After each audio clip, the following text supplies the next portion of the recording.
this is the one I chose, Wolf Hall by Hilary Mantel.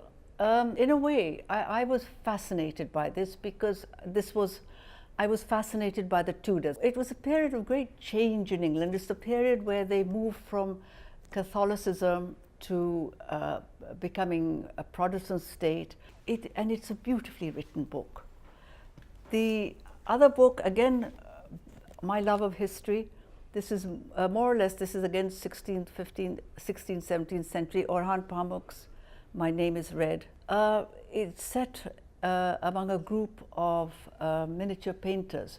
But what he looks at is the influences, is the intercultural influences, and why Turkey didn't go the way of Europe. And then, of course, this is Jamil Ahmed. He was a Pakistani writer. He was, I think, almost 80 when he published this book, written over a period of time. Very few people have written about Balochistan. It's a wonderful portrayal of Balochi life, of changing times, and of tribal culture, of tribal honor and tribal codes. I loved this book. This is by a Canadian writer, Emma Donoghue. It's about, it's a horrific, it's about a woman who is brought up in captivity. She's captured and she has a child in captivity. It's astonishing the way she brings this child up in captivity till he's 5, and then when he comes out, how there's simple things he doesn't know.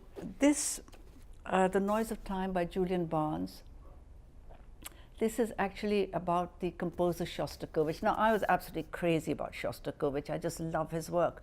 I didn't know anything about him. I never even thought about what it was like for a composer to live in Soviet Russia among very strict censorship. I mean, the whole thing, I suppose, with the commitment, your commitment as an artist versus the pressure of the state, and how he manages to assert himself nevertheless. It's a beautiful book.